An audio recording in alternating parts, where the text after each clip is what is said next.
क्या 4 करोड़ खर्च करने के बाद कोई खेल मैदान खिलाड़ियों के लिए खतरा बन सकता है? मॉयल का दुर्गा चौक स्थित खेल मैदान कुछ इसी हकीकत को बयां कर रहा है। बाहर से देखने पर यहाँ बाउंड्री वॉल, मंदिर, सभा मंच और दर्शक गैलरी लगभग तैयार है, लेकिन जहाँ पर खिलाड़ी पसीना बहाते हैं, दिन रात मेहनत करते हैं अपने सिलेक्शन को लेकर, अपने खेल को लेकर, वहाँ मॉयल ने समतलीकरण ही नहीं किया है।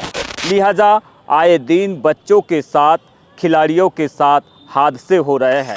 किसी का हाथ टूट रहा है तो किसी का पैर। क्या इसकी कमियां हैं और खिलाड़ी क्या कुछ कहते हैं? चलिए आपको दिखाते हैं विजिट मीडिया की यह विशेष ग्राउंड रिपोर्ट।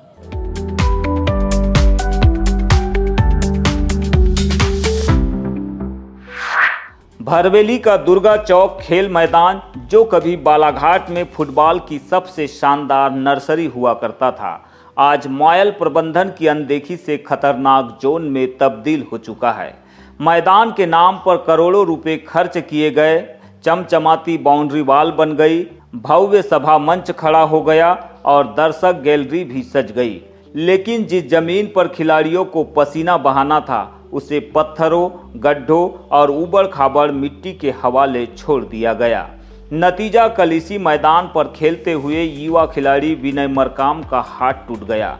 यह 4 करोड़ का कैसा विकास है जो खिलाड़ियों का करियर संवारने के बजाय उनकी हड्डियां तोड़ रहा है। यह मॉयल का वो मैदान है जहां हर साल ऑल इंडिया लेवल के फुटबॉल टूर्नामेंट होते रहे हैं। यहां से कुछ बच्चों का सिलेक्शन भी होता रहा है और इसी बिना पर यहाँ के बच्चों ने कभी संतोष ट्रॉफी तो कभी नेशनल में पार्टिसिपेट करके भरवेली और बालाघाट का नाम भी रोशन किया है। लेकिन आज यह मैदान बच्चों के खेलने के लायक नहीं है। इसकी वजह क्या है? चलिए कुछ खिलाड़ियों से बात करते हैं जो इस समय इसी मॉयल के खेल मैदान में मौजूद है। क्या नाम आपका? राकेश राय। किस प्रकार की दिक्कतें आप लोगों को कठिनाई होती है? ग्राउंड में बहुत बड़े बड़े पत्थर होने के कारण और पैर में मूंछ खाने के कारण हम खेल नहीं पा रहे ठीक से, और आप सभी ने देखा ही कि ग्राउंड की कंडीशन क्या है। उसके चलते हमारे पैरों पे मूंछ आ जाना और कांच वाच के टुकड़े पड़े रहने के कारण छिला जाना, और कल ही एक बच्चे के गिरने के कारण उसके हाथ पे मोच आई है। तो वही बात है कि ग्राउंड बनाया जाए जल्द से जल्द। तो कितने बच्चे ऐसे हैं जो सुबह शाम यहाँ पर प्रैक्टिस करते हैं या खेल खेलते हैं, फुटबॉल खेलते हैं? यहाँ बहुत से बच्चे सुबह भी आते हैं और शाम को भी प्रैक्टिस करते हैं, रनिंग करते हैं। उनको ये ग्राउंड ग्राउंड की कंडीशन इतनी ज़्यादा ख़राब हो गई, उनको रनिंग करने में बहुत सारी प्रॉब्लम होती है। ये बड़े बड़े पत्थर और कांच वाच बहुत पड़े रहते हैं यहाँ पे, सब लोग नशे वशे करते हैं। अच्छा, सुरक्षित नहीं है मैदान? सुरक्षित नहीं है मैदान। क्या मांग करेंगे आप लोग कि किस प्रकार की परेशानी हो रही है आप लोगों को? ग्राउंड को सुधारे, अच्छे से ठीक तरीके से मिट्टी विट्टी डलवाए यहाँ पे, जिसमें से दौड़ने में कोई परेशानी ना हो। मॉयल प्रबंधन ने सिर्फ एक मैदान बर्बाद नहीं किया है, बल्कि उसने भरवेली के उस स्वर्णिम इतिहास की हत्या की है, जहां हर साल ऑल इंडिया फुटबॉल टूर्नामेंट की गूंज सुनाई देती थी। इसी धूल, मिट्टी और पसीने से निकलकर यहाँ के बच्चों ने संतोष ट्रॉफी और नेशनल तक का सफ़र तय किया। लेकिन मॉयल के निकम्मेपन का आलम यह है कि पिछले 2 सालों से यहाँ कोई टूर्नामेंट नहीं हुआ। कंक्रीट के ढांचे खड़े करके मॉयल ने अपनी जिम्मेदारी की इतिश्री कर ली, लेकिन असली खेल और खिलाड़ी उनके एजेंडे से पूरी तरह गायब रहे। किस तरह से मतलब चोट पहुंची आपको? क्या कर रहे थे उतने समय जब ये अचानक से ही हुआ था। वहाँ पत्थर में हम फुटबॉल खेल रहे थे। हाँ। तो पत्थर पैर के नीचे आ गया, तो वहाँ गिर गए, तो फिर पत्थर लग गया हाथ में। तो होता यह है कि जब खिलाड़ी खेल में रम जाता है तो वो सिर्फ और सिर्फ बाल पर नज़र रखता है। इस बीच वो मैदान के भूभाग को नहीं देख पाता है। यही वजह है कि ये मैदान समतल नहीं होने के कारण जगह जगह बड़े बड़े बोल्डर, पत्थर और कांच के टुकड़े होने के कारण खिलाड़ी चोटिल हो रहे हैं, जैसा कि विनय मरकाम के साथ हुआ है। यहाँ पर कुछ नेशनल खिलाड़ी भी मौजूद है जिन्होंने फुटबॉल में पार्टिसिपेट किया है या खेला है। क्या नाम आपका? डोमेंद्र तारम। डोमेंद्र, कहाँ कहाँ आप खेलने गए हो फुटबॉल? हम नारायणपुर खेलने गए, पहली बार ट्रायल दिए थे तो उसमें खेलने गए। मॉयल की तरफ से? हाँ। अच्छा अच्छा। और कहाँ बालाघाट में और कहाँ कहाँ फुटबॉल होता है बढ़िया? सब फिर ऑल इंडिया टूर्नामेंट खेले हैं उसके बाद।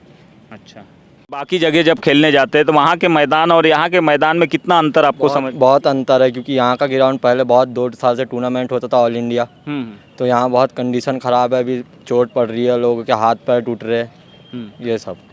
जब इतना पैसा मायल ने खर्च किया तो क्या वजह है कि आप लोगों को खेलने में असुरक्षा महसूस हो रही है, सुरक्षित नहीं रह पा रहे आप लोग? आप बताएंगे, क्या नाम आपका? सचिन नुनारे। सचिन जी। आप भी यहाँ पर बच्चों को क्या कोच है क्या, सिखाते नहीं, मैं फुटबॉल प्लेयर ही हूँ, लेकिन मैं ऐसा है कि छोटे छोटे बच्चे लोग खेलते हैं जो, इनके बस सिर्फ मैं हेल्प कर रहा हूँ। अच्छा, जी। तो यहाँ की जो कमियाँ आप लोग बता रहे हैं, ये खिलाड़ी, क्या मायल प्रबंधन सुनता नहीं है या यहाँ के जनप्रतिनिधि, यहाँ के नेता सुनते नहीं है? क्योंकि खिलाड़ी जब तक अच्छे मैदान पर खेलेगा नहीं, सीखेगा नहीं या प्रैक्टिस नहीं करेगा तो कैसे वो आगे बढ़ेगा? बिना प्रैक्टिस के तो कोई आगे नहीं बढ़ता है, लेकिन मैं तो यही बोलना चाहूँगा कि ये जल्द से जल्द मैदान बनाए और छोटे छोटे जो बच्चे हैं यहाँ खेलते हैं उनको ये मैदान अच्छा मिले। ये जो 4 करोड़ वाली बात आ रही है मोयल ने खर्च किया है, तो क्या मैदान पर बिल्कुल भी खर्च नहीं किया है मोयल ने? क्या केवल दिखावा किया है बाहर से दिखने के लिए कि मैदान है यहाँ पर, लेकिन बच्चे खेल नहीं पा रहे हैं, ऐसा कुछ है? यहाँ पे बस इतना ही दिख रहा है हमें कि बैठने की गैलरी, मंदिर और जो ये खेलो परिसर मॉल, यही दिख रहा है और बाउंड्रीज दिख रही है बस। तो विकास, ग्राउंड का कुछ काम नहीं हुआ है। तो विकास के नाम पर मोयल ने सिर्फ यहाँ पर दर्शक दीर्घा को तैयार किया है, खेल परिसर बनाया है, एक मंदिर बनाया है, बाउंड्री वाल बनाया है, लेकिन मैदान को बनाना भूल गया है। यही कारण है कि आज भरवेली के फुटबॉल खिलाड़ी और दूसरे खिलाड़ी भी जो इस मैदान में रात दिन पसीना बहाते हैं, मेहनत करते हैं, वो सुरक्षित नहीं है। किसी का हाथ टूट रहा है तो किसी का पैर टूट रहा है। ऐसे हालातों में सवाल उठना लाजमी है। हालांकि यहाँ पर खेलने वाले खिलाड़ियों ने साफ गोई से मायल प्रबंधन की इस कमी को बीजीटी मीडिया के सामने रखा है। ऐसे में अब देखना यह होगा कि जो मायल प्रबंधन माइनिंग के भरोसे, मैंगनीज के भरोसे करोड़ों का टर्नओवर भारत सरकार को देता है, हर साल बड़ा रेवेन्यू जनरेट होता है, वो अपने इस मैदान को कब तक बच्चों के खेलने लायक और उनके सुरक्षित रहने लायक बना पाता है। कैमरा सहयोगी कमल के साथ बीजीटी मीडिया के लिए बालाघाट से मैं यमलेश वंजारी।